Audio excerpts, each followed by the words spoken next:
adalah membahas asal-usul hukum fardu dan derivatifnya.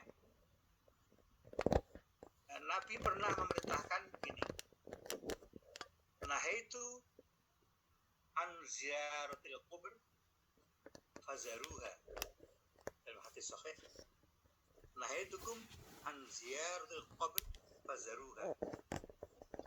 Saya pernah melarang kau semua untuk berziarah kubur. Sekarang berziarahlah. Nah, pada saat Nabi mengucapkan kalimat ini, kalau tidak ada pertanyaan, artinya sahabat mengerti maksudnya. Dan kalau ada pertanyaan, bisa ditanyakan langsung. Permasalahannya, hadis ini ketika sampai ke tangan tabi'in, setelah sahabat ada tabi'in, jadi 3 generasi atau generasi ketiga setelah Nabi Muhammad itu tidak mengerti ada satu perintah dan ada satu larangan dalam satu hadis. Maka di sini timbul kembali masalah usul fikih. Lalu para ulama meneliti bahwa al-aslu fil amri wujub, itu hukum dasarnya. Asal muasal yang paling mendasar dari perintah wajib. Perintah itu adalah wajib. Jadi kalau Nabi atau Rasul atau Allah memerintahkan, itu artinya wajib dilaksanakan. Itu dasar pertama dari usul fikih. Al-aslu fil amri al-wujub. Asal muasal yang paling mendasar dari hukum perintah adalah fardu. Tetapi kalau perintah itu terjadi setelah larangan, itu hukumnya menjadi mubah. Mubah itu boleh dilaksanakan, tidak. Artinya larangan itu dicabut. Larangan berziarah itu sudah dicabut oleh Nabi, karena dulu mereka tidak mengerti caranya dan salah mengucapkan doa, salah meminta kepada orang yang sudah meninggal. Maka dilarang Nabi.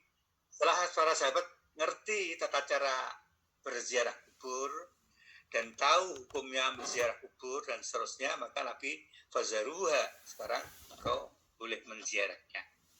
Jadi rumus yang kedua, perintah setelah larangan itu hukumnya mubah. Karena setiap larangan itu hukumnya haram. Tapi setelah diberi perintah itu artinya menjadi boleh. Ya. Itu adalah kaidah dasar dalam usul fikih. Kemudian ada suatu contoh dalam zaman tabi'in, yaitu gurunya Imam Syafi'i yang bernama Sufyan Ats-Tsauri. Ini orang yang sangat faqih, sangat paham agama, dan hidupnya diselimuti dan diliputi oleh pemahaman hadis dan Quran, dan dipraktikkan di dalam hidup sehari-hari karena beliau mengerti usul fikih. Kelihatannya sederhana. Beliau selalu datang ke masjid sebelum azan. Saya ulang, Imam Sufyan Ats-Tsauri, gurunya Imam Syafi'i ini, selalu datang ke masjid sebelum azan. Dan karena dilakukan bertahun-tahun, maka masyarakat mengenal beliau sebagai orang yang rajin ke masjid sebelum azan. Kalau kita, khususnya saya, itu kalau sudah dengar iqamah baru masuk masjid. Itu udah modifikasi kita ya, karena nggak paham mengenai usul fikih. Nah, ketika beliau ditanya, Imam, kenapa Imam selalu datang ke masjid sebelum azan? Belum azan. Maka dia menjawab, seorang hamba, seorang buruh yang patuh itu selalu bersedia sebelum diperintahkan atau dipanggil oleh majikan. Nah, Azan itu adalah panggilan dari majikan yang maha majikan dari Allah untuk sholat. Sebelum itu terjadi, saya sudah sedia menunjukkan bahwa saya ini betul-betul mentaati perintah majikan. Atas dasar itu dan rahmat Allah, maka Imam Sufyan Ats-Tsauri ini diangkat menjadi waliullah berkat datang tertib ke masjid sebelum azan, karena beliau faham mengenai usul fikih. Kemudian istimbat atau derivatif dari hukum Islam itu nanti akan banyak. Bagaimana kalau misalnya perintah dasar makan dan minum itu hukumnya mubah, tapi hukum mubah ini akan menjadi wajib ketika kalau orang tidak makan itu ibadahnya terganggu. Maka hukum makan itu jadi wajib. Contoh lainnya adalah hukum wudu, berwudu itu bagaimana? Karena wudu menjadi salah satu sah atau syarat sahnya sholat, sedangkan sholat itu wajib, maka hukum wudu itu adalah wajib. Kemudian muncul adagium mala yasihhu bihil wajib awal wajib. Saya ulang, mala yasihhu bihil wajib awal wajib. Sesuatu tindakan yang tindakan itu menjadi prasyarat sahnya suatu wajib, maka prasyarat itu pun dihukumi wajib. Contohnya, meskipun tidak pernah disebutkan di dalam Al-Quran bahwa atau hadis bahwa tegas wajib berwudu, tidak ada keterangan langsung, tapi ulama menyimpulkan dari dalil tersebut bahwa hukum wudu itu wajib karena menjadi syarat sahnya perbuatan wajib, yaitu sholat. Kemudian kita kembali sedikit pada pertemuan kedua yang lalu, bahwa ketika perang Badar terjadi dan ada tawanan perang, Nabi sebagai pemimpin mestinya punya diskresi untuk memutuskan. Beliau berunding dengan para sahabat. Ini bagaimana Abu Bakar sahabat yang tertua dan orang yang paling pertama masuk Islam, Bakar dari pihak pria. Abu Bakar ini bagaimana tawanan? Maka Abu Bakar menjawab, ya Rasulullah, mereka ini kerabat kita. Tentu orang pernah berbuat salah.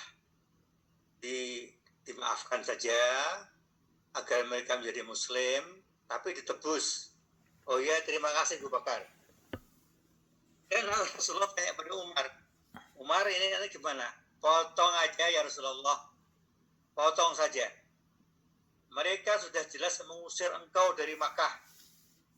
Mereka mengejar-ngejar engkau dengan hadiah 100 unta yang dapat menangkap engkau ketika hijrah ke Madinah. Mereka melemparimu dengan kotoran unta. Dan mereka pun demikian disebut semua kesalahannya. Maka lebih baik potong lehernya. Saya akan kasih contoh. Ini sepupu saya yang saudara Umar juga yang ketangkap. Saya akan memberi contoh memotong dia pertama kali. Semua orang langsung gemetar dengar sabda Umar. Dari dua pendapat itu, Rasulullah memberi kesempatan untuk istimbat dari hukum yang ada, sahabatnya. Kemudian Rasulullah mengambil kesimpulan, artinya melakukan diskresi, karena beliau punya wewenang diskresi dalam hukum Islam. Pertimbangannya, salah satu tawanan perang itu adalah mantunya Nabi sendiri. Namanya Abul As. Itu ikut tertawan, kemudian menjadi tawanan perang, ditahan di Madinah. Kemudian ada pamannya Nabi sendiri namanya Abbas, adiknya Abdullah, putranya Abdul Muthalib. Itu juga jadi tawanan perang. Jadi pamannya Nabi, Nabi sama mantunya Nabi sama-sama menjadi tahun perang. Akhirnya Nabi mengambil kesempatan, sudahlah enaknya kita beri kesempatan mereka, moga-moga menjadi muslim yang baik. Kita kali ini kita bebaskan, tapi dengan tebusan. Nah, ya. Kemudian turun ayat, a'udzubillahi minasyaitonir rajim. Maka nabiyyin ayyakuna lahu asra hatta yuskina fil ard. Di dalam surat At-Taubah. Ayat ini yang membuat Nabi gemetar. Ternyata keputusan saya disalahkan oleh Allah. Dalam ayat itu dinyatakan selayaknya seorang nabi tidak punya tawanan, artinya mesti potong lehernya. Ini teguran dari Allah kepada Rasulullah. Sekiranya nabi itu bukan nabi, tentu ayat ini demikian. Karena kritik besar terhadap nabi. Tapi nabi adalah seorang siddiq, amanah dan tabligh yang disampaikan. Dan Nabi langsung bersabda, sekiranya kami ini diseksa oleh Allah karena salah mengambil keputusan di dalam tawaran perang Badar, maka yang selamat cuma Umar. Saya pun nggak selamat. Itu penghargaan Nabi kepada Umar bin Khattab karena pendapatnya luar biasa.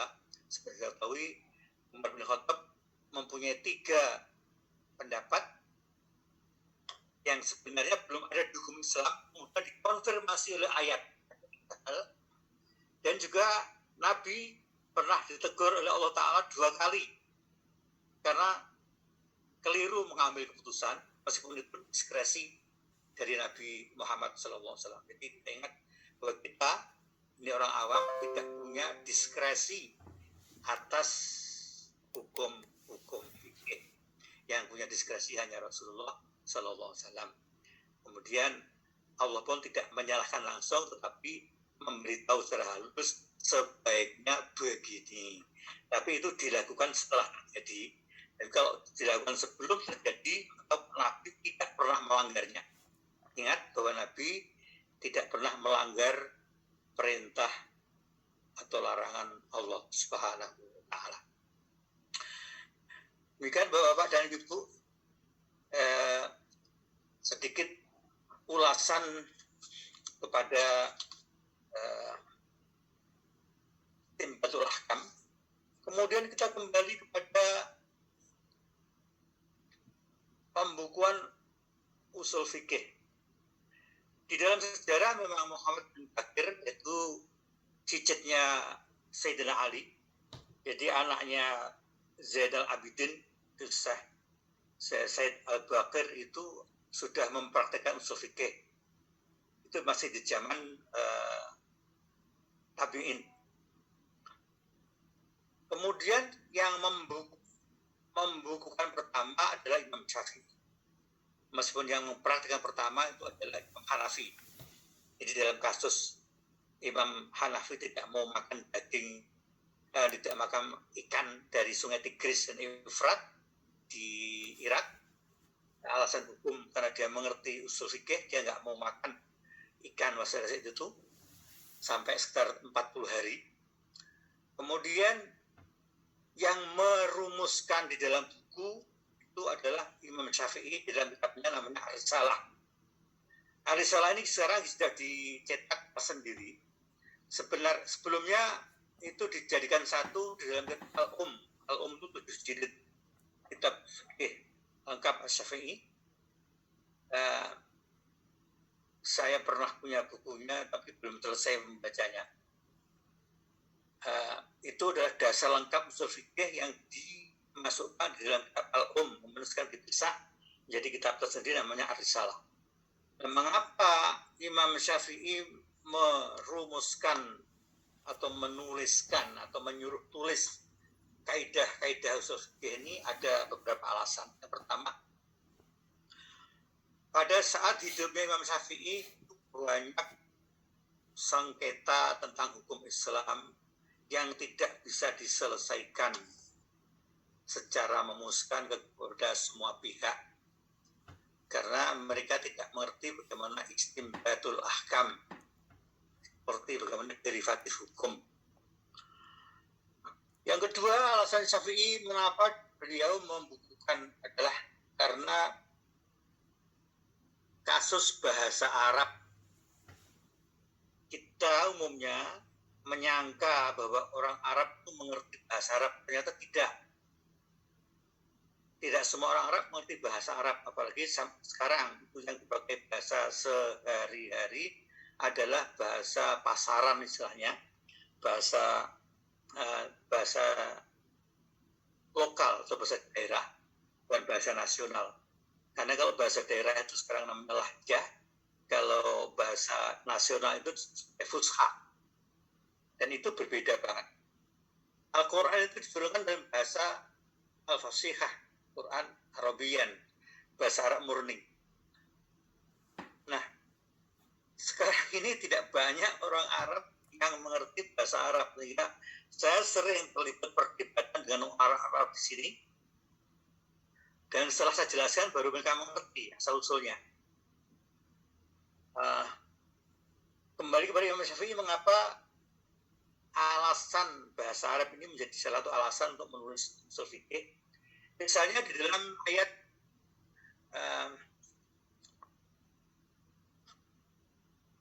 ayyutimmar rodha'ah, di dalam kaidah nahwu dan shorof, kalau ada fi'il mudhari' atau kata kerja present tense yang didahului dengan preposisi an, saya ulang, kalau ada present tense di dalam bahasa Arab atau disebut fi'il mudhari' yang didahului dengan preposisi an, maka hukum membaca fi'il mudhari' atau present tense tersebut harus dibaca fathah atau nasab.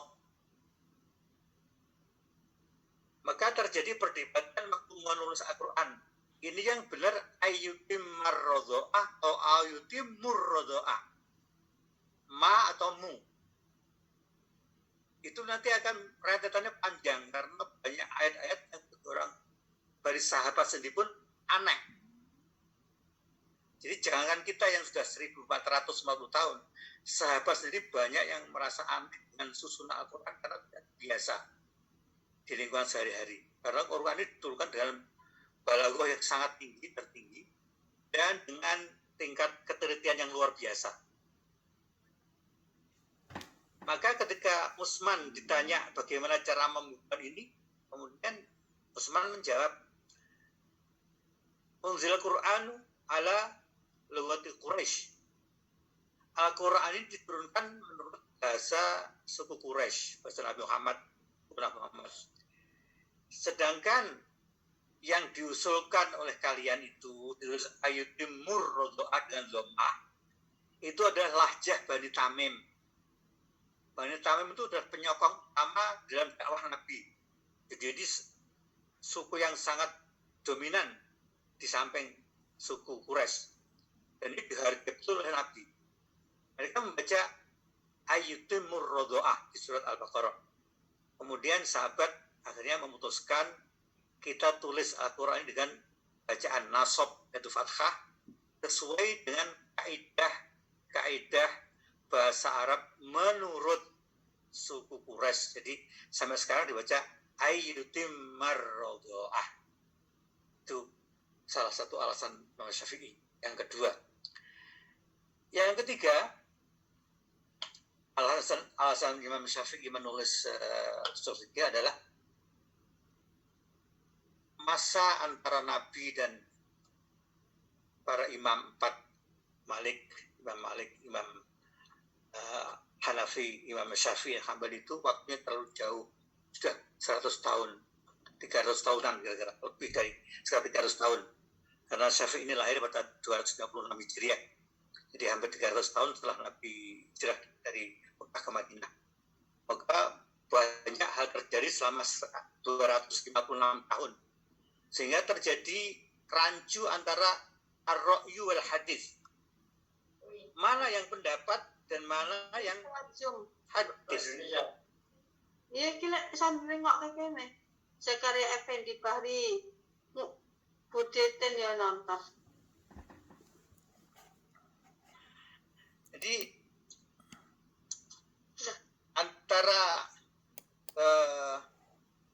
perbedaan atau kerancuan antara pendapat dan hadis itu terjadi di zaman hidupnya Imam Syafi'i. Ibu Yosi, maaf, tolong di mute. Lagi sing wong-wong iki sing nonton. Oh, tapi ra gambare. Ibu Yosi, mohon di mute Ibu Yosi. Ana sing takon bahasa Inggris.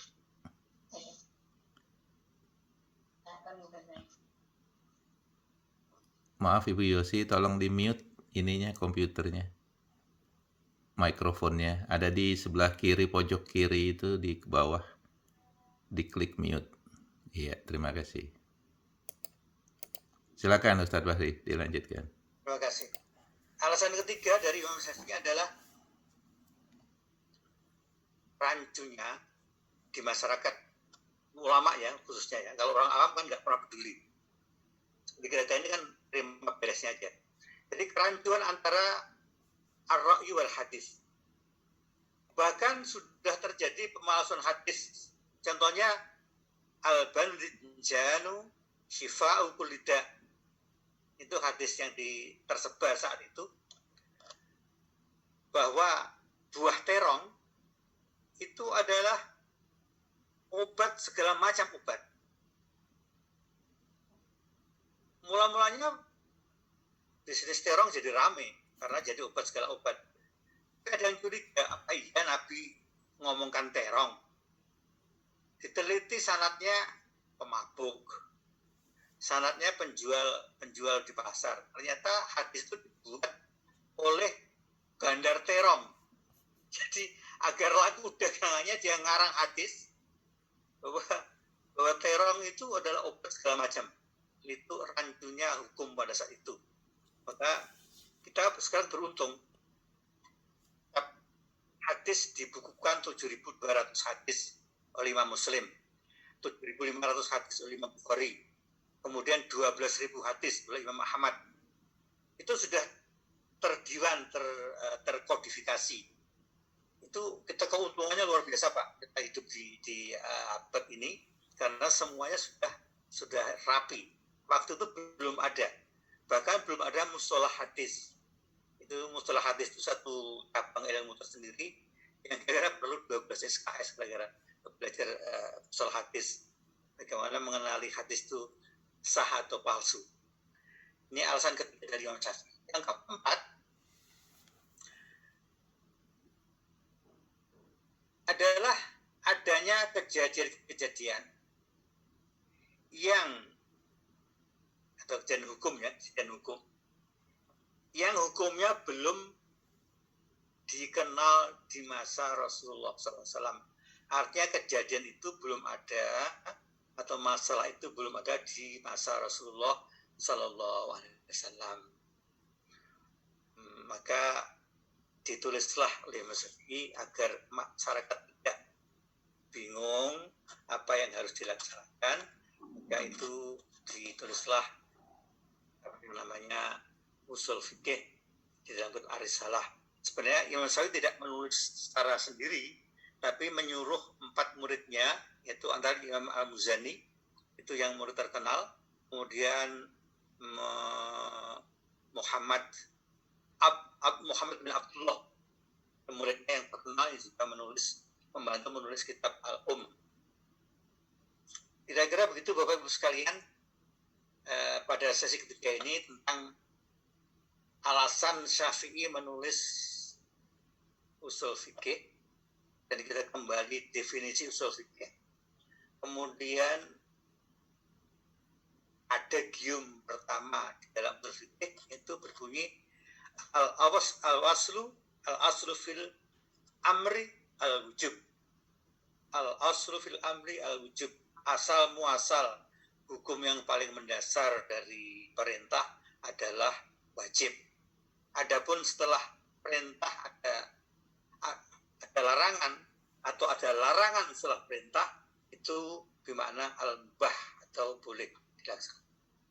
Kemudian contoh dari Imam Sufyan Ats-Tsauri yang mempraktekkan ilmu usul fikih di dalam kehidupan sehari-hari, di mana dia selalu datang lebih awal dari azan karena merasa bahwa seorang hamba atau pesuruh atau budak yang terbaik adalah sudah siap menerima perintah justru sebelum perintah itu datang, panggilan itu datang.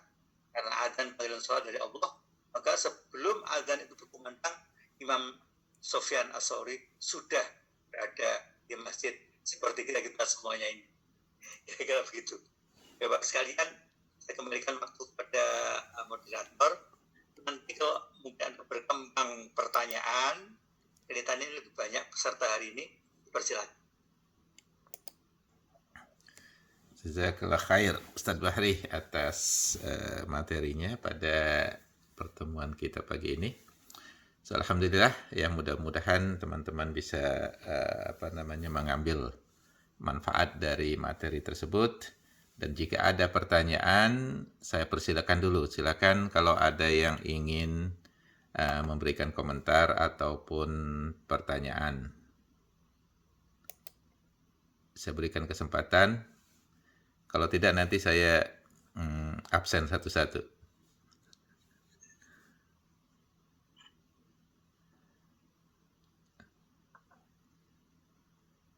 Oke, kalau nggak ada mungkin saya panggil satu-satu ya. Jadi sekaligus silakan kalau memberikan komentar ataupun kalau ada yang ingin ditanyakan dan juga ingin disampaikan.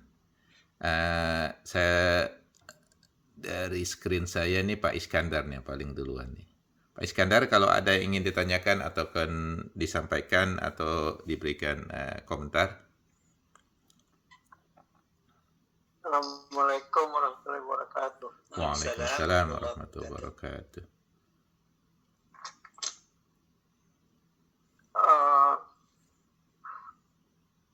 Kepingin tahu Pak, ini usul fikih ini itu kan yang dibukukan pertama kali oleh Imam Syafi'i. Nah,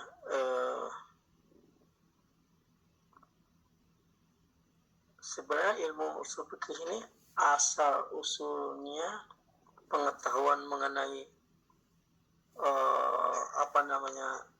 wajib, mubah, fardu dan sebagainya itu mestinya kan diturunkan dari Rasulullah ya, terus ke sana itu. Sedangkan pada saat itu belum ada tulisan sama sekali kan. Jadi bilisan, jadi dengan lisan gitu ya. Nah, bagaimana itu Imam Syafi'i itu menelusuri bahwa hukumnya itu benar begini atau gitu, padahal itu mereka itu nggak berdasarkan tulisan, karena kalau tulisan kan akan akan tetap ya, nggak bisa berubah kan, kecuali dibusek terus dihapus apa gitu. Sedangkan kalau lisan, orang makin tua makin lupa, segala macam faktor lah gitu ya. Jadi gimana sampai bahwa Imam Syafi'i itu menyatakan ini benar begini, hukumnya begini, sedangkan dia nggak ada dasar referensi tulisan. Itu Pak, itu dulu sementara anunya. Terima kasih Pak Iskandar. Pak Moderator sudah jawab ya, Pak Moderator? Iya, silakan langsung saja. Oke. Yang ditanyakan Pak Iskandar itu hukum haram, makruh, mubah, sunnah itu adalah namanya fikih, Pak. Itu fikih. Itu dari sononya gitu Pak, dari Allah dan Rasulullah itu. Tapi ada juga perintah dari Rasulullah yang kemudian ditafsirkan berbeda dengan perintahnya. Contohnya sholat asar di Bani Quraidah. contoh diskresi Nabi yang kemudian ditafsirkan oleh sahabat untuk mengistimbatkan derivasi atau derivat dari suatu perintah Rasul. Nah, kemudian bagaimana belum ada tulisan kenapa dia sampai pada Imam Syafi'i, bahkan sampai kepada kita seperti aslinya. Nah, itu lebih jelasnya akan masuk dalam domain usul fikih dan domain mustalah hadis maksud saya. Bagaimana menyikapi bahwa berita ini benar, berita ini tidak benar, dan bohong dan seterusnya, itu dari riwayat. Nanti itu akan detail sekali kalau kita belajar mustalah hadis. Tapi ringkasnya begini, Pak. Rasulullah punya sahabat terkenal banyak. Antara lain Umar bin Khattab. Umar bin Khattab ini punya anak namanya Abdullah bin Umar. Itu juga sahabat. Jadi ayah dan anak ini sama-sama menjadi sahabat. Nah, ketika Umar sudah wafat, maka anaknya ini masih hidup. Namanya Umar, Abdullah bin Umar ini. Hidup. Hidup lama sampai banyak sahabat meninggal. Kemudian ada generasi baru yang pengen belajar agama, tetapi sudah tidak ketemu Nabi. Jadi Nabi sudah wafat. Yang ketemu adalah Umar, anaknya Umar yaitu Abdullah bin Umar. Sahabat ini bernama Mujahid. Jadi Mujahid itu berguru kepada Umar bin Khattab, kepada Abdullah bin Umar bin Khattab. Beliau belajar dari Rasulullah. Kemudian Mujahid itu punya beberapa murid yang akhirnya menjadi Sufyan As-Tsauri. Sufyan As-Tsauri itu akhirnya menjadi murid namanya Imam Syafi'i, salah satunya. Jadi para imam-imam terkemuka itu dulu itu berguru pada syekh-syekh kondang, syekh-syekh terkenal di zamannya, yang terkenal tidak pernah berbohong. Ada satu kasus menarik. Imam Bukhari pernah mendengar bahwa ada seorang yang terkenal sekali dan alim sekali. Dia ini dikenal punya hadis yang istimewa oleh masyarakat, kenal orang alim dan punya sanad bersambung pada Nabi bahwa dia punya hadis. Maka Imam Bukhari, ini Ismail Al-Bukhari ini, kemudian pergi mencari orang tersebut. Dia berjalan dan naik unta atau kendaraan apapun karena belum ada mobil tadi itu. Dia berjalan sepanjang 1000 mil, kira-kira 1600 km hanya untuk mencari satu hadis. Dia sudah sampai di rumah beliau. Sebelum dia masuk ke pekarangan, dia lihat seseorang itu tangannya menggenggam gitu. Kemudian dia panggil ayamnya. Kalau bahasa Arabnya nggak tahu apa, kalau bahasa Jawanya kur gitu kira-kira, untuk memanggil ayam.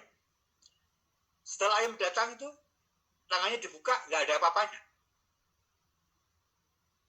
Imam Bukhari tidak jadi masuk, tidak disalam, langsung balik kanan. Setelah jalan 1600 km. Mengapa? Dia jangankan kepada manusia, kepada ayam saja bohong. Dia pura-pura memanggil ayam, tangannya menggenggam seolah membawa makanan. Setelah ayam datang, buka nggak ada apa-apanya, hanya untuk menangkap ayam akan disembelih. Nah, tindakan seorang ini yang melakukan penipuan terhadap ayam itu diduga oleh Imam Bukhari. Mungkin juga dia akan atau telah melakukan penipuan terhadap hadis. Dia tidak jadi hadis. Itulah mengapa imam-imam itu bisa mendapatkan sumber yang terpercaya dari guru ke guru, sanad ke sanad. Sanad itu adalah rangkaian kepada Rasulullah SAW. Itu Pak Iskandar. Mungkin ada pertanyaan lainnya, dipersilakan. Oke, jazakallah khair. Jazakallah khair. Jadi memang hadis itu sangat terfilter dengan baik ya. Bahkan kalau periwayatnya bohong kepada binatang saja nggak dipercaya hadisnya. Riwayatnya itu nggak dipercaya gitu ya. Silakan yang berikutnya, Maksud apa itu? Pak Bowo, silakan. Kalau ada pertanyaan. Ya, Assalamualaikum. Waalaikumsalam warahmatullahi wabarakatuh. Terima kasih Pak Bahri atas arahannya. Saya tertarik dengan itu bahwa prerequisite untuk wajib itu seperti wudu, prerequisite kepada sholat itu akhirnya dihukumin wajib juga. Nah, saya ingin tahu apakah ada contoh bahwa prerequisite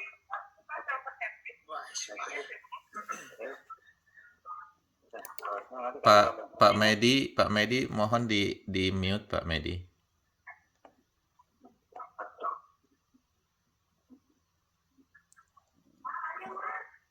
Assalamualaikum Pak Medi. Iya, Bapak ini. Waalaikumsalam Bapak. Iya, silakan Agustin. Saya ingin tanya apakah ada sesuatu yang menyebabkan tidak halal, tidak haram, tapi menjadi haram karena itu ada nggak contoh begitu? Kan ada sesuatu yang sebelumnya tidak wajib menjadi wajib karena prerequisite terhadap wajib. Apakah ada yang sebelumnya tidak haram tapi menjadi haram karena akan menunjuk kepada yang haram gitu? Ada nggak contohnya itu? Sudah Pak? Gimana jelasinnya itu ya Pak Agus ya? Silakan, Ustadz Bahri silakan. Ya, nanti yang menjelaskan Ustadz Bahri nih silakan. Terima kasih Prof. Kustim. Iya, beliau ini profesor terkenal di Amerika dan kita sudah kehormatan kehadiran beliau. Jadi juga banyak profesor-profesor yang hadir di sini. Moderator seorang profesor juga dalam bidang biologi, luar biasa. Kelihatannya senyum-senyum oleh profesor beliau. Jadi saya jelaskan begini Pak. Apakah ada, sekarang pertanyaan Prof. Kustim, apakah ada sesuatu yang sebelumnya tidak ada hukumnya, belum diketahui hukumnya, tiba-tiba menjadi haram, ada Pak? Itu dari hukum mengkonsumsi ganja. Itu kan jadi di tempat lain adalah itu bumbu masak kan? Iya Pak. Masak. Nah, kemudian kalau kadarnya itu adalah, kita sebelum bicara kadar dulu ya, kita kembali pada usul fikihnya. Hukum kadarnya, kullu muskirin haram. Kullu muskirin haram. Setiap sesuatu yang menjadikan orang itu intoxicated atau berubah pikiran atau mengubah status kesadaran penuh, itu hukumnya haram.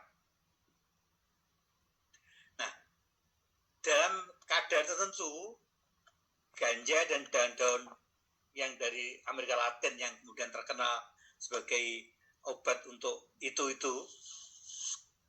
menyebabkan tindakan-tindakan yang tidak terkontrol yang kebanyakan menjerumuskan kepada haram. Maka konsumsi ganja itu kemudian dihukumi haram.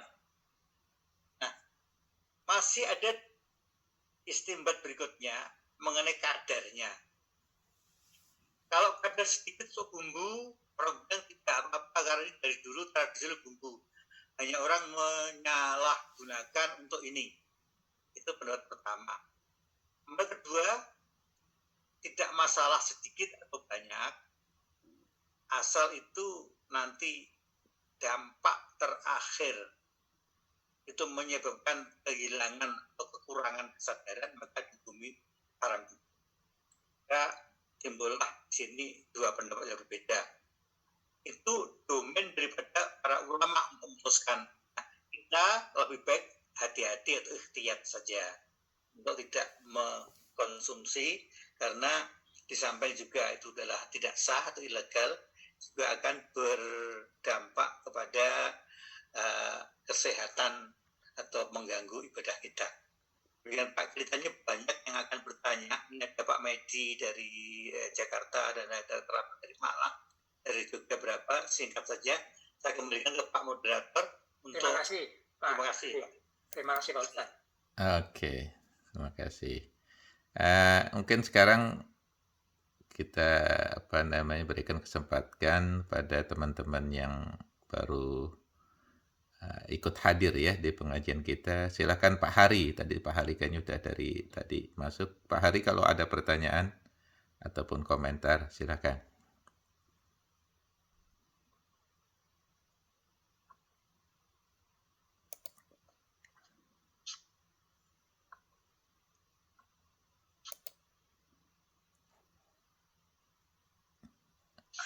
Silakan Pak Hari. Assalamualaikum warahmatullahi wabarakatuh. Waalaikumsalam warahmatullahi wabarakatuh. Ini saya di Batu Malang.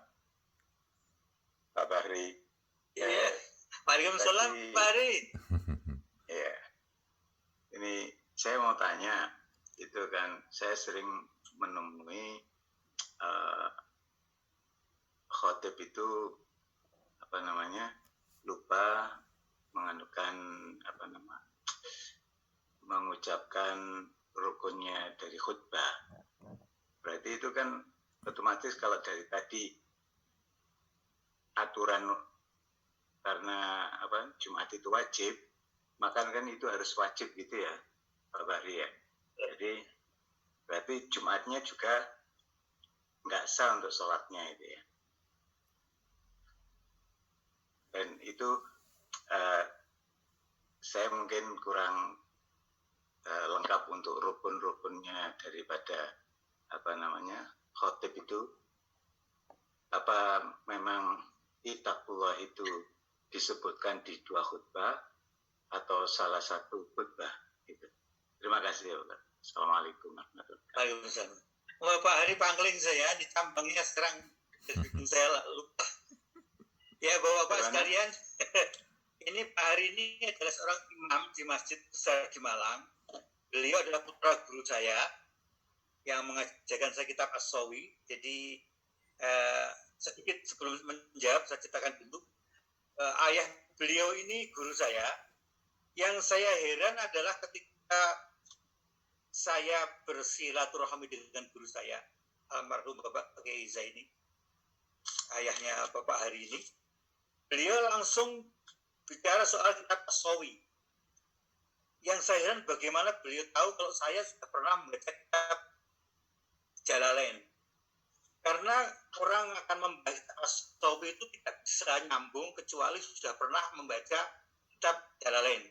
Itu yang saya heran sampai sekarang. Dan saya nggak bertanya bagaimana beliau tahu kalau saya sudah pernah membaca Jalalain. Sehingga diajak lompat ke kitab As-Sawi. Disingkatnya gitu. Sekarang kembali kepada pertanyaan Ahmad. Menurut mazhab Syafi'i, ya, kembali kepada mazhab Syafi'i, yang dianut oleh mayoritas masyarakat Indonesia, baik itu oleh NU ataupun Muhammadiyah, keduanya itu menganut Syafi'i, dan juga sebagian ada yang menurut Hanafi. Rukun khutbah itu ada 4, ada 6. 1, membaca Alhamdulillah.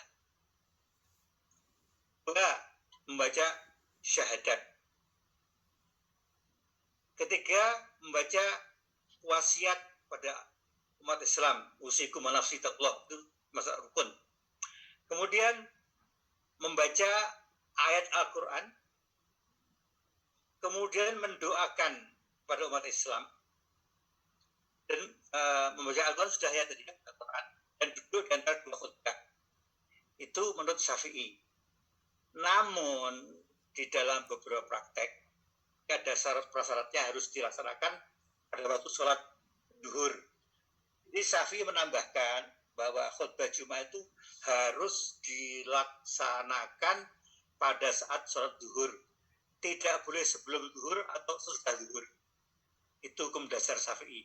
Tapi kalau kita membahas al-madzhabul arba'ah, madzhab 4, itu ada satu imam yang membolehkan sholat Jumat jam 10 pagi, Pak. Mengapa? Dasarnya Nabi pernah praktek sholat jamaah sholat Jumat itu jam 10 pagi beserta sahabatnya sekali seumur hidup. Nah, imam sepakat sekalipun sekali Nabi pernah mempraktekkan, tidak selamanya. Itu jadi hukum juga, Pak. Jadi hukum usul fikih. Jadi hukumnya menurut istinbat usul fikih, sholat Jumat jam 10 pagi di luar zuhur itu sah. Meskipun baru sekali melaksanakan, menjadi hukum.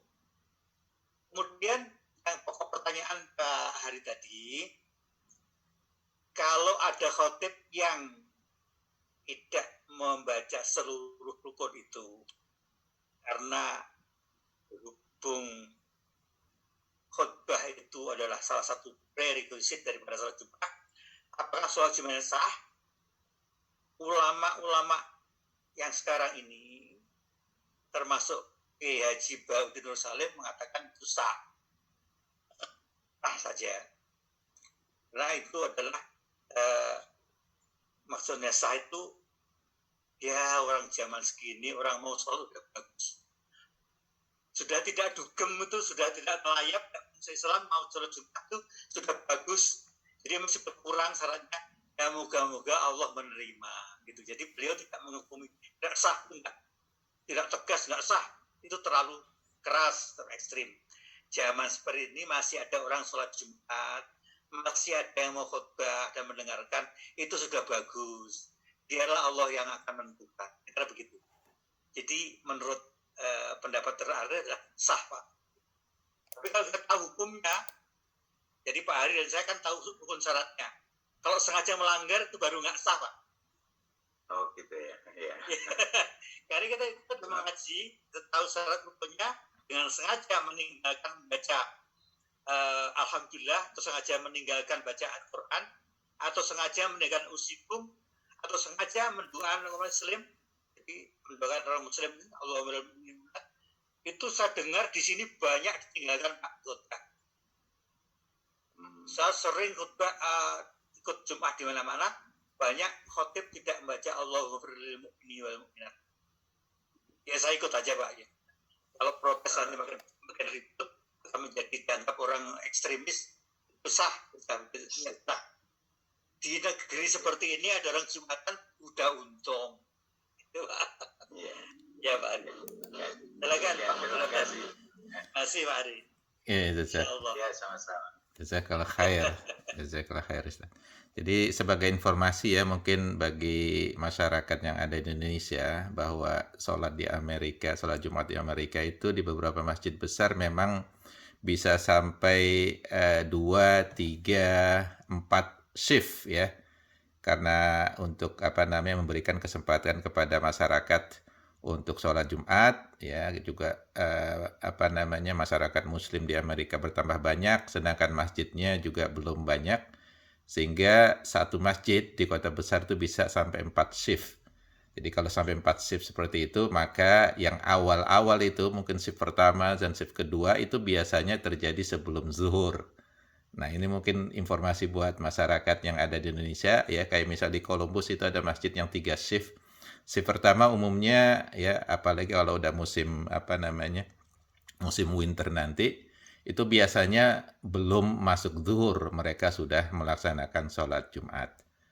Nah, kemudian yang kedua mungkin masalah tadi ittaqullah, itu salah satu rukun untuk memberikan nasihat. Itu bisa juga diberikan dalam bentuk yang lain. Ya, biasanya kalau Indonesia kan rukun itu dibuat sedemikian kaku ya. Jadi harus dibaca yang ini dan yang ini. Tapi kalau di Amerika ini ya umumnya mereka mungkin membaca yang lain tetapi fungsinya sama ya, untuk rukun mengingatkan Muslim yang datang pada saat sholat Jumat tersebut ya, untuk bertakwa kepada Allah. Bisa dalam bentuk ittaqullah, bisa juga dalam bentuk membaca ayat surah Al-Baqarah itu ya ayyuhalladzina amanu taqullah dan sebagainya. Jadi udah masuk rukun di sana. Dan juga kadang-kadang ada beberapa masjid yang baru di Amerika, kadang-kadang mereka ada yang khotibnya memang belum bisa bahasa Arab sehingga sebagian besar khutbahnya itu dalam bahasa Inggris, ya, sedikit sekali bacaan bahasa Arabnya. Tapi yang jelas paling tidak dia membaca satu ayat Quran saja sudah memenuhi syarat syah dari sholat Jumat tersebut. Ya, mudah-mudahan bisa membantu ya. Selanjutnya saya lihat mungkin Pak Zakaria Effendi nih. Pak Zakaria Effendi, silakan. Oke, baik, terima kasih. Ini apa nih, Merapi ya? Merapi. Wah, aduh, kangen Merapi itu. Silakan. Oke, baik, terima kasih. Saya dengan asal usul hukum itu ya. Tadi kan disebutkan bahwa hukum dalam Islam itu kan memang berawal dari Allah melalui Quran. Hanya saja saya pernah mendengar suatu hadis yang kurang lebih berbunyi seperti ini. Jikalau tidak memberatkan umatku, maka aku akan mewajibkan untuk bersiwak. Jadi artinya kan Nabi Muhammad bahasa nakal saya memiliki apakah memiliki hak untuk menentukan hukum sendiri seperti itu. Jadi jikalau tidak memberatkan umatku, maka aku akan mewajibkan umatku untuk bersiwak. Jadi jadi sampai ada beberapa teman-teman saya ada yang kemana-mana itu bawa kayu siwak untuk bersiwak instead menggosok dengan umumnya seperti pasta gigi atau sikat gigi. Lalu yang kedua yang ingin saya tanyakan adalah kalau di Indonesia kan ada model Jumat yang ketika khotib itu duduk di antara dua khutbah itu ada yang diam saja dan ada yang muazin ini membacakan sholawat Nabi. Saya wonder saja, pengen tahu itu memang sah dua-duanya, tapi itu dari mana atau seperti apa sebenarnya? Mungkin demikian. Terima kasih. Terima kasih Pak Zakaria tentang pertanyaannya. Yang pertama tentang siwak. Hadis itu berbunyi laula an asyqa ala ummati amartuhum bis siwak ala kulli shalah. Itu teks aslinya begitu bunyinya.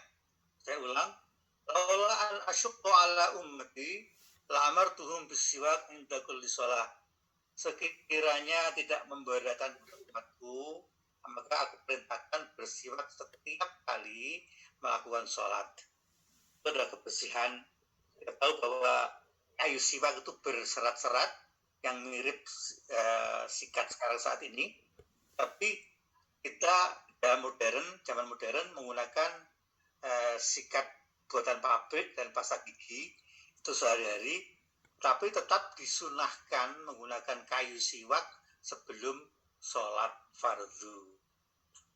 Maka perintah laula an asyqa ala ummati la amartuhum itu la amartum niscaya aku perintahkan. Jadi perintah di sini karena tadi ada kaidah pertama al aslu fil amri lil wujub, perintah dasar atau makna dasar perintah itu artinya wajib, tetapi perintah untuk bersiwak itu di sini hukumnya adalah sunnah muakkadah. Jadi sunnah muakkadah sunnah yang disarankan setidak-tidaknya tidak pernah ditinggalkan seumur hidup. Pernah melaksanakan sekali. Itu sunnah muakkadah. Syukur-syukur tiap saat dilaksanakan. Adapun Nabi apakah mempunyai diskresi untuk memutuskan hukum? Ya. Beliau beberapa kali melakukan diskresi untuk menerapkan hukum baru. Kecuali satu, Nabi tidak berani ketika Khawlah binti Sa'labah mengadu. Jadi Khawlah binti Sa'labah ini wanita cantik sekali. Tapi ketika dia tua, itu mau diceraikan oleh suaminya. Ya. Khawlah ini marah tentunya. Lapor ke Nabi. Tapi suami saya bilang, katanya saya kayak ibu saya. Itu kinayah. Jadi suatu isyarat bahwa dia menceraikan istrinya menurut adat jahiliyah. Saya nggak mau Nabi, enak saja. Waktu saya muda cantik, sekarang sudah tua, dia mau ganti istri lagi. Sekarang saya menanggung anaknya, nanti bagaimana anaknya? Saya nggak terima lagi. Nabi itu orang pintar ngomong, namanya Khawlah bin Sa'ab itu. Ini Nabi jawab, sampai saat ini saya tidak pernah menerima hukum itu, hukum zihar. Zihar itu zahrun, zahrun itu punggung. Jadi kalau ada suami mengatakan punggungmu itu kayak punggung ibuku, itu artinya dia mencarikan istrinya. Karena tidak mungkin seorang anak akan tidur dengan ibunya. Jadi itu kinayah, itu tradisi jahiliyah. Tapi bilang saya belum dapat perintah dari Allah mengenai ini. Jadi Nabi tidak berani memberikan diskresi karena hukum ini berat. Hukumnya dampaknya panjang nanti. Ya, keturunan, nasab, kemudian dan seterusnya. Maka Khawlah pulang dengan kecewa, tapi mengerti bahwa Nabi memang belum hukumnya. Malam dia sholat tahajud mengadu kepada Allah. Ya Allah, ini bagaimana ini suami saya? Enak aja ketika saya cantik sama dia, sekarang saya mau ditelantarkan. Saya tanya nabimu juga nggak tahu ya Allah. Aku mengadu langsung kepadamu ya Allah. Begitu dia dalam sholatnya. Itu langsung Jibril turun ke bumi, membawa ayat. Laqad sami Allah qala allati tujaduka fi zawjiha wa tastaqi ila Allah wallahu yasma'u tahawurakuma dalam surah Al-Mujadalah. Allah telah mendengar pengaduan seorang wanita dan Allah menerangkan hukum ini. Itu langsung paginya panggil tuh, suruh sahabat panggil si Khawlah, mari panggil Khawlah, alhamdulillah telah turun ayat tentang engkau malam tadi. Hukumnya begini. Jadi hukum itu baru ada setelah pertanyaan ketika Nabi tidak berani memberikan diskresi. Dan ini masyhur sekali ini asbabun nuzul dari surat Al-Mujadalah ini. Sampai Umar bin Khattab pun itu ketika jadi khalifah itu hampir beliau kehilangan sholat asar. Gara-gara mendengarkan petuah Khawlah dari zuhur menjelang asar sampai habis. Umar nggak berani menjawab satu patah kata pun. Saking hormatnya Umar kepada Khawlah bin Sa'labah ini. Sampai sahabat menegur, ya Khalifah, ini sudah hampir habis asarnya. Terus dia minta izin, apakah boleh saya sholat? Oh ya silakan. Terus tanya, Umar ini kan orang kayak gini, masa dipedulikan? Kau kan khalifah. Ini kamu nggak tahu siapa orang ini. Orang ini jangankan cuma saya, Allah saja itu mendengarkan omongan dia. Dia itu dalam surah Al-Mujadalah. Jadi baru tahu siapa namanya Khawlah bin Sa'labah. Sudah tua waktu itu kepada Umar. Tua pakai tongkat. Umar berhenti diam berjam-jam mendengar omongan, tidak memotong sepatah kata pun. Itu namanya Khawlah bin Sa'labah. Suaminya yang mau memancerai aja namanya Ubadah bin Somit. Saudara sahabat terkenal. Itu yang kedua, tadi mengenai khatib duduk di antara dua khutbah, itu adalah kesimpulan para ulama, di mana berdasarkan hadis ada beberapa saat ijabah. Jadi ada doa yang tidak akan ditolak oleh Allah. Antara lain ketika turun hujan. Yang kedua ketika sudah khatam Al-Quran. Ketiga, ulama menduga di antara dua khutbah ketika khatib duduk. Maka untuk mengingatkan agar tidak dituduh ngomong di tengah khutbah, maka muadzin membaca sholawat. Allahumma sholli wa sallim wa barik wa zid wa atim, dan seterusnya. Itu versinya macam-macam sholawat dibaca. Tapi nggak baca lagu apa namanya yang lagi ngetop itu lagu ojo di dibandingke, nggak gitu bacanya dengan khutbah. Yang dibaca bukan lagunya Feril tapi lah sholawat, jadi masih dalam perintah kaidah hukum, jadi tidak membatalkan sholat. Jadi gitu Pak Sekretari. Saya kembalikan kepada moderator, mungkin masih ada yang ngantri bertanya, mungkin Pak Medi juga mungkin ya. Silakan Pak moderator. Oke, jazakallah khair. Ini silakan bentar ya. Tadi Ibu Yosi udah masuk duluan. Bu Yosi, kalau ada pertanyaan, Bu Yosi masih ada nggak Bu Yosi ini? Udah nggak ada ya. Mungkin Pak Medi, silakan.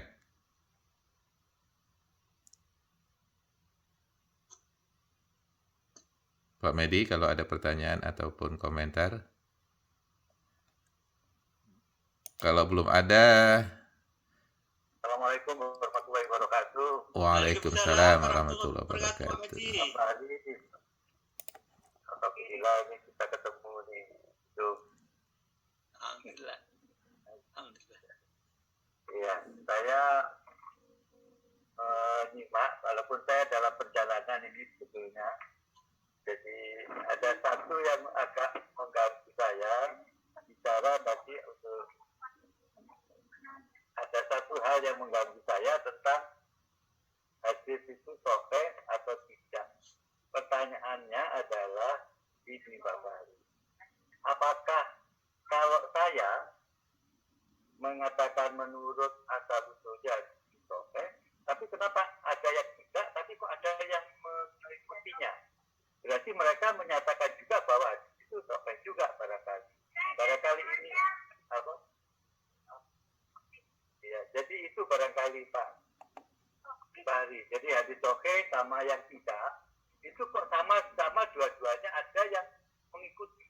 Jadi berarti ada yang mengatakan yang tidak sahih tadi juga ada yang mengatakan sahih juga begitu. Itu saja barangkali agak mengganggu pikiran saya setiap kali saya mendengar bicara tentang hadis ini. Terima kasih Pak Bari dengan Terima kasih Pak Medi. Seperti perjalanan semua mendengarkan, terima kasih. Moga-moga selamat ya, amanillah. Ada apa-apa sampai tujuan. Kembali kepada pertanyaannya, saya ulang bahwa Bapak dan Ibu sekalian, Pak Medi ini juga putra dari guru saya di Malang, pernah Kiai Zaini di Malang, di mana saya berguru banyak dari beliau. Pak Medi bertanya bagaimana hadis sahih yang jelas bisa diikuti, dan juga ada hadis yang maksudnya kurang sahih atau tidak sahih, tetapi juga diikuti. Nah, ini kembali pada istimbat atau derivatif daripada hukum Islam. Contoh yang tegas begini. Di dalam hadis yang tidak masuk di dalam kategori sahih menurut Imam Bukhari dan Imam Muslim. Jadi ini domainnya mustalah hadis ya ini ya. Jadi yang saya sebut 12 SKS untuk belajar untuk mengetahui mustalah hadis ini. Tapi singkatnya begini. Di dalam jawaban terhadap Pak Medi tersebut ada hadis yang tidak sahih atau katakan kurang sahih tapi diikuti. Itu contohnya adalah membaca surah Ad-Dukhan di malam Jumat. Itu Allah akan mengirim 7.000 malaikat untuk mendoakan orang yang membaca surat Ad-Dukhan tersebut. Nah, hadis ini masuk di dalam hadisnya Sunan Ibnu Majah, bukan di dalam hadis Sahih Bukhari. Sehingga menurut ilmu mustalah hadis, derajat kesahihannya masih jauh di bawah hadis Bukhari atau hadis riwayat Imam Muslim. Namun demikian, ulama-ulama Ahlus Sunnah bersepakat bahwa mengamalkan hadis dhaif atau hadis yang tidak sahih menurut kriteria Imam Bukhari dan Imam Muslim itu hukumnya boleh untuk lifadhailil a'mal, untuk mendorong amal-amal soleh. Alasannya begini, terlepas Allah mengirimkan 7.000 malaikat atau tidak untuk mendoakan kita, membaca Al-Quran atau membaca surat Ad-Dukhan itu baik. Nah kalau nyanyi ojo dibandingke nggak tahu tuh hukumnya gimana. Tapi yang jelas membaca surat Ad-Dukhan seperti itu pasti bagus. Makanya ulama sepakat sekalipun hadis tidak sahih, tapi silahkan diamalkan karena hukumnya membaca Quran adalah baik. Dengan Pak Medi dan tidak mengganggu lagi, saya kembalikan ke Pak Moderator untuk berikutnya. Iya. Jazakallah khair Ustaz. Jadi jelasnya mungkin ya kalau hadis yang walaupun doif tapi digunakan untuk menambah amal perbuatan itu masih dibolehkan ya. Tapi kalau hadis yang doif digunakan untuk hukum haram dan halal itu biasanya tidak diperbolehkan ya. Jadi tergantung. Jadi kalau untuk manfaat kayak baca surat Yasin malam Jumat segala macam, itu yang mana yang baik, baca surat Yasin atau baca Al-Kahfi. Nah, itu dua-duanya sebenarnya baik ya. Nah, itu aja mungkin. Jadi sekali lagi untuk hadis kalau digunakan untuk halal dan haram itu harus yang sahih. Itu mungkin ininya semacam kesimpulannya dari hadis-hadis tersebut. Kemudian mungkin ini ada Ibu Muslimatin Bahri, itu siapa ya namanya, kok sama kayak Ustadz Bahri ini, jangan-jangan ada hubungan nih. Ini KKN semua ini. Silakan Ibu Muslimatin Bahri kalau ada pertanyaan atau komentar, bukan komen ya, komentar kalau di Indonesia. Kayaknya belum bisa mungkin ya. Kita kembali, silakan Bu Muslimatin. Assalamualaikum warahmatullahi wabarakatuh. Waalaikumsalam warahmatullahi wabarakatuh. Alhamdulillah malam hari ini kita bisa tatap muka. Yang ingin saya tanyakan, kalau ada imam bacaannya itu kurang bagus tapi pede untuk ngimami itu gimana? Ya, baca. Terima kasih. Assalamualaikum warahmatullahi wabarakatuh. Waalaikumsalam warahmatullahi wabarakatuh. Monggo Ustaz. Ya, ini Pak Moderator ini adalah teman kuliah saya, satu fakultas, satu universitas, dan juga satu keluarga, satu ayah satu ibu dengan saya. Oke, makanya namanya sama, ini pasti ada sesuatu nih. Satu rumah, satu ayah satu ibu, dan satu fakultas, satu universitas sama dengan saya. Jadi pertanyaan saya ulang, ada imam yang bacaannya kurang fasih, tetapi dia sangat pede. Kita kembali kepada hadis Nabi, persyaratan menjadi imam itu yang pertama adalah aqra'uhum lil Quran. Siapa yang paling fasih membaca Al-Quran? Kalau ada beberapa yang fasih dalam Al-Quran, maka kriteria kedua di samping fasih Al-Quran adalah asrauhum lil hijrah. Siapa yang hijrah duluan ke Madinah. Kemudian yang ketiga, kalau dua-duanya ada memenuhi syarat, juga pintar baca Al-Quran, bagus. Kemudian juga dia sama-sama hijrah ke Madinah, banyak lagi man asyahuhum, siapa yang lebih tua, lebih senior. Jadi ada 3 kriteria. Nah, kalau orang itu kurang bagus bacaannya tapi pede, ya dinasihati aja, Pak, kembali ke hadis. Kira-kira syaratnya begini. Jadi tanpa mengurangi penghormatan, bahwa ini masih ada Pak di luar itu yang lebih fasih daripada Anda. Ini terjadi di Muktamar 2013 di Texas. Ya. Itu imamnya seorang bocah umur 9 tahun, paksakan orang tuanya untuk jadi imam. Ya saya terima aja, nggak apa-apa. Jangan bikin ribut di Muktamar, saya diam aja. Tapi ketika dia membaca ayat dalam surah Al-Baqarah salah, saya koreksi langsung.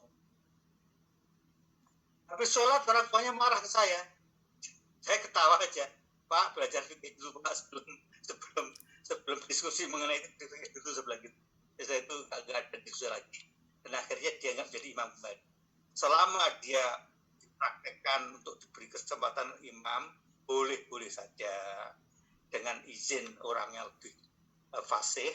Karena ada Pak Joban di saat itu juga ada, Pak Joban ada, Imam Joban ada, Imam Samsi Ali ada, saya juga ada. Jadi kita sepakat mengizinkan anak umur 9 tahun ini menjadi imam. Tapi ketika bacaannya kacau, pada saat marah saya koreksi langsung. Orang tuanya marah, saya jelaskan setelah sholat, Pak, belajar fikih dulu, baru gini-gini. Saya nggak emosi, tenang-tenang aja. Tapi itulah syarat menurut Nabi. Pertama, akromul Quran, kemudian asromul hijrah, dan asyauhum kebarisin umur, dan kefasihan. Demikian Ibu Muslimatin atas pertanyaannya. Terima kasih. Kembali kepada moderator. Silahkan, Prof. Oke, jazakallah khair. Ya mungkin kalau ada pengurus masjidnya, mungkin yang mengatur itu pengurus masjidnya ya. Jadi masalahnya banyak mungkin masjid di Indonesia atau musola Indonesia itu seolah-olah milik pribadi.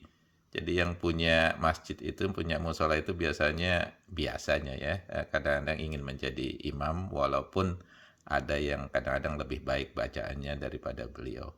Ya mungkin itu bisa dirembukan di komunitinya ya Bu Muslimatin ya. Atau di email. Oke, saya rasa yang peserta dari luar Lentera Pagi sudah mendapat ini semua ya, kesempatan. Saya kembalikan ke peserta dari Amerika ya. Di sini kebetulan pagi hari, Bu. Ya, jadi masih jam 9, jam 8:30 pagi di sini. Monggo Mas Kris Tiadi. Nggih. Matur suwun Mas Agus. Sami-sami. Ya makasih Pak Bahari, Pak Ustadz Bahari. Saya nggak tahu, mudah-mudahan pertanyaannya nyambung nih. Jadi saya ngelihat ini, saya masih belum ngerti, benar-benar ngerti ini. Jadi ada fikih, ada usul fikih. Kayaknya dua hal yang berbeda itu ya. Kalau yang saya lihat, usul fikih itu semacam ilmu yang mempelajari ya asal usul fikih, dan itu bisa digunakan untuk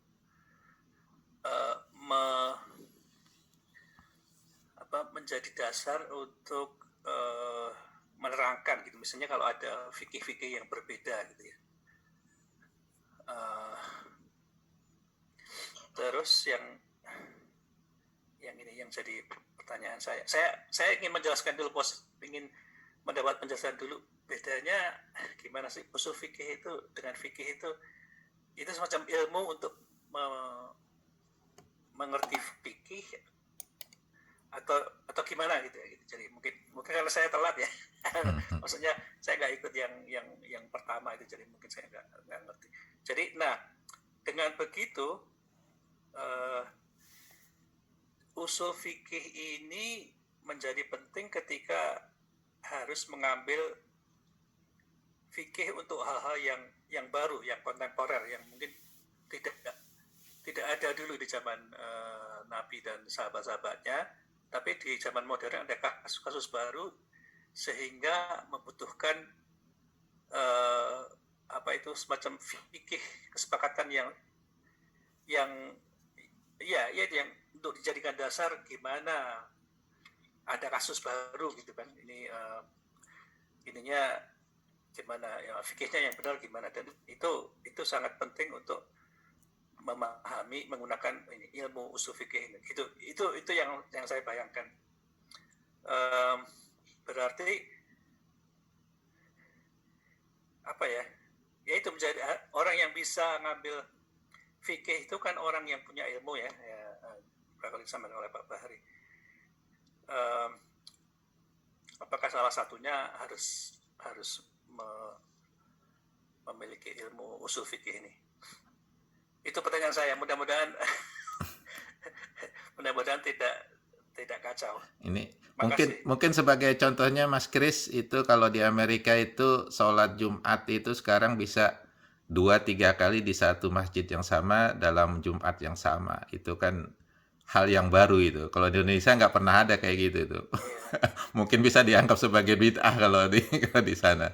Nah itu kan salah satu contohnya mungkin yang silakan Ustadz Bahri. Mungkin yang agak kontroversial gitu loh. Yang kasus saya nggak ada di kepala saya saat ini. Mungkin harus mikir dulu kasusnya apa. Tapi kan banyak hal-hal yang baru di zaman modern ini gitu loh, yang sepertinya seolah-olah nggak belum ada fikihnya gitu. Iya. Silakan. Silakan. Terima kasih Pak Kris. Pertanyaannya saya ulang. Bagaimana kita memilah antara fikih dan usul fikih? Kembali pada fikih itu adalah hukum dasar yang diturunkan oleh Allah dan Rasulullah. Tidak bisa diubah. Tidak boleh diubah. Dilaksanakan apa adanya. Waqimus sholah wa atuz zakat.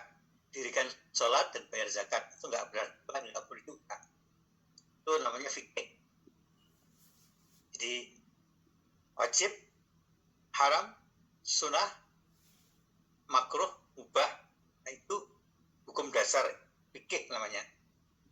Hukum dasar Islam namanya fikih. Nah, ada beberapa kejadian di masa para tabi'in itu yang tidak ada hukumnya di dalam zaman Nabi. Contohnya pada pertemuan lalu telah kita contohkan di Baghdad itu ada orang yang kehilangan kambing. Kelihatannya sepele, bukan kambing, tapi bagi orang usul fikih ini urusan besar. Tidak pernah ditemukan siapa pencurinya, di mana sisa tulang belulangnya. Orang-orang menduga bahwa tulang belulang itu tidak dibuang ke tanah, tapi dibuang ke sungai Efrat. Nah, ada kemungkinan ikan-ikan di sungai Efrat itu makan sisa-sisa daging yang lengket di tulang-tulang kambing yang dibuang ke sungai. Maka pada saat itu ikan itu berstatus haram karena dicampur dengan daging kambing curian. Imam Hanafi memutuskan saya tidak akan makan daging ikan dari sungai Efrat manapun selama 3 bulan. Jadi setelah dia tanya pada muridnya, daging itu busuknya berapa bulan? Karena 3 bulan, saya nggak makan 3 bulan. Jadi karena Imam Hanafi itu faqih, orang yang alim sekali, maka di hati-hatinya sampai di situ.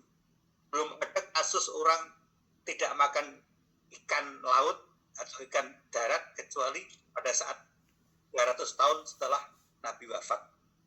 Itu saking hati-hatinya orang menerapkan usul fikih. Di hukum yang belum ada diistimbatkan derivatif daripada pencurian. Kalau orang makan barang curian, maka itu hukumnya haram. Tapi ada tren Pak di Indonesia, kalau orang nyolong daging, pada waktu daging mahal, yang dicuri itu daging sapi atau dari kambing. Nggak mau nyuri daging babi, Pak. Jadi orangnya milih-milih. Jadi mengira daging sapi itu kalau kecolongan sudah halal gitu.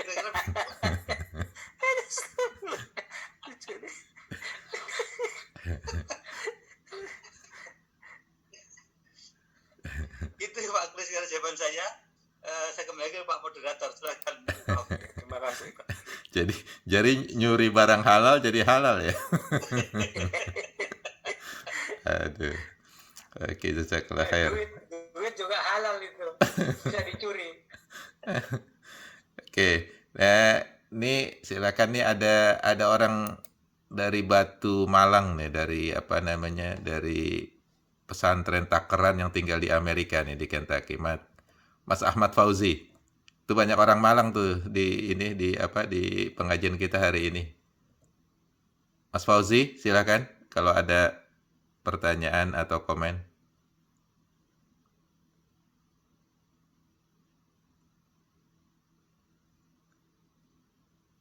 Sepertinya belum siap. Oke, ini ada Pak Abdul Muin nih. Pak Abdul Muin, silakan. Kita masih ada sekitar 15 menit ya sebelum jam 9. Pak Abdul Muin, kalau ada komentar atau pertanyaan.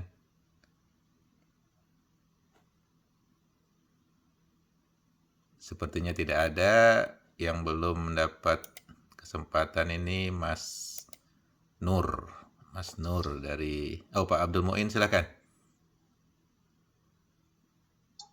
Assalamualaikum warahmatullahi wabarakatuh. Waalaikumsalam warahmatullahi wabarakatuh. Selamat malam, salam kenal semuanya.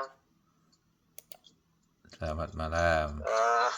Ini lagi, mohon maaf, ini lagi di jalan, jalan-jalan sama anak-anak. Oke. Terima kasih Pak. Oke, terima kasih Pak Muin. Ya, kalau memang belum ada pertanyaan, ya. Jadi mungkin kita persilahkan kepada Mas Nur, Tennessee. Chattanooga. Waalaikumsalam. Mas Nur? Ya, terima kasih Mas Agus. Tadi sempat Pak Zakaria tadi ya, tentang tentang apakah Rasulullah punya authority untuk come up some ruling gitu ya. Saya pernah dengar ini dari suatu pengajian gitu. Kalau dilihat dari banyak dari sirah Rasulullah SAW itu Rasulullah menetapkan suatu ruling dan ada suatu insiden gitu. Kalau Allah approve itu ini biasanya ini tidak ada semacam peringatan begitu. Tapi kalau Allah disapprove, Allah akan menurunkan ayat. Seperti kejadian ini kayak waktu setelah perang Badar itu kan ini ya Rasulullah kaum muslim mempunyai tawanan perang sekitar 70 orang kafir Quraisy gitu. Kemudian kan Rasulullah waktu itu belum ada kan ya ruling bagaimana harus menangani kaum kafir ini gitu ya. Terus kemudian Abu Bakar menyarankan ya mereka tidak ya tetap ada saudara-saudara kita bagaimana juga, makanya ini harus disarankan untuk ini aja ransom aja suruh ganti gitu ya. Tapi Umar lebih keras kan kalau pandangannya ya, bahwa ya Rasulullah berikan ini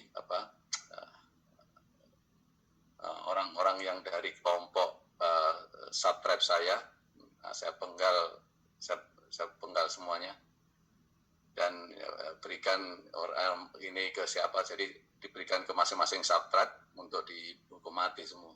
Rasulullah SAW memilih untuk ini ya, untuk mengikuti anjuran Abu Bakar. Tapi kemudian keesokan harinya Umar melihat Rasulullah SAW dan Abu Bakar menangis. Kemudian Umar bertanya kenapa? Karena ya itu tadi Allah turunkan ayat bahwa keputusan Rasulullah SAW itu sebenarnya kurang tepat, tapi karena sudah diambil maka diperbolehkan. Jadi itu salah satu indikasi bahwa kalau Rasulullah mengambil suatu keputusan, kalau Allah approve, biasanya tidak ada tidak ada apa-apanya. Mungkin ada pasti ada indikasi approval gitu ya. Tapi kalau Allah disapprove ya, atau kemudian Allah memberikan pilihan yang lebih baik, itu akan turun suatu ayat. Kurang lebih demikian. Mungkin jadi memang banyak itu diskusi bahwa to what extent Rasulullah SAW memiliki semacam authority to come up with certain ruling. Jadi memang at the end of the day ya Allah, semua itu dari Allah yang memberikan keputusan final decision. Jadi dalam praktek di lapangan initially bisa come up langsung dari Allah, seperti contoh misalkan yang tadi Ustaz Bakri nyatakan tadi bahwa ada yang kemudian seperti ini ya, waktu kisah Slender of Aisyah gitu ya. Rasulullah SAW waktu itu kan ya cukup kebingungan begitu ya, how to deal with it gitu. Terus kemudian turunlah kemudian ruling yang menyatakan sucinya Aisyah, dan bahwa apa rumor yang beredar itu adalah bohong belaka. Gitu. Jadi memang ya itu menunjukkan ini ya, esensi Nabi adalah manusia, Allah adalah Allah. Gitu. Jadi memang ada, walaupun Nabi adalah istilahnya the best representation of humanity, tapi tidak ada namanya esensi of divinity. Gitu. Itulah yang kemudian mungkin membedakan kita Rasulullah SAW dengan kepercayaan-kepercayaan seperti di Christianity, yang mereka kemudian mengangkat status Nabi Isa menjadi quote and quote son of God dan sebagainya. Dari akibatnya ya itu tadi menjadi mix up. Mungkin itu saja mungkin yang sebagai komentar. Itu saja. Terima kasih Mas Agus. Oke, kalau Mas Nur, ini jadi komentar ya dari Mas Nur. Kalau Ustadz Bahri ingin menambahkan, silahkan. Kita masih ada sekitar 5 menit ya sebelum kita tutup insya Allah. Ya, terima kasih atas perhatiannya. Dan mungkin kembalikan pada tapi kalau ada ya bisa juga lewat teks ke WhatsApp, tetap terima di luar forum Zoom pagi ini. Terima kasih Bapak-Bapak Ibu sekalian atas partisipasi, moga-moga ada manfaatnya. Kalau ada yang benar itu dari Allah, kalau yang salah dari saya pribadi. Moga-moga diampuni dan kita mendapat rahmat dari Allah Subhanahu wa taala. Silakan Pak Moderator. Oke, jazakallah khair Ustadz Bahri. Jadi mungkin kita insya Allah akan akhiri saja pengajian kita pagi hari ini waktu Amerika atau malam hari waktu Indonesia. Dan alhamdulillah banyak sekali yang sudah kita bahas, dan mudah-mudahan Allah Subhanahu wa taala memberikan kemudahan ya kepada kita untuk menjalankan hukum-hukum Allah, ya hukum-hukum fikih ini ya. Jadi dengan adanya tambahan pengertian kita masalah usul fikih, mudah-mudahan akan lebih mudah dan lebih gampang bagi kita untuk menjalankan hukum-hukum fikih Islam ini. Sebagai penutup, marilah ya seperti biasa kita membaca surah Al-Ashr, kemudian doa kafaratul majlis. A'udzubillahi minasyaitonirrajim. Bismillahirrahmanirrahim. Wal 'ashr innal insana lafi khusr illa alladziina aamanu wa 'amilus sholihati wa tawassaw bil haqqi wa tawassaw bis sabr. Subhanakallahumma wa bihamdik nasyhadu an la ilaha illa anta nastaghfiruka wa natubu ilaik. Mohon maaf apabila ada kesalahan ya selama membawakan acara ini, dan sekali lagi ya insyaallah kita bisa berjumpa kembali di Sabtu mendatang dalam acara pengajian yang sama. Wabillahi taufik wal hidayah. Wassalamualaikum warahmatullahi wabarakatuh. Waalaikumsalam. Selamat pagi, selamat malam, selamat menjalankan aktivitas berikutnya. Assalamualaikum. Terima kasih Pak Bahri. Terima kasih sama-sama. Terima kasih. Waalaikumsalam warahmatullahi wabarakatuh. Waalaikumsalam. Sini, matur nuwun. Sami-sami.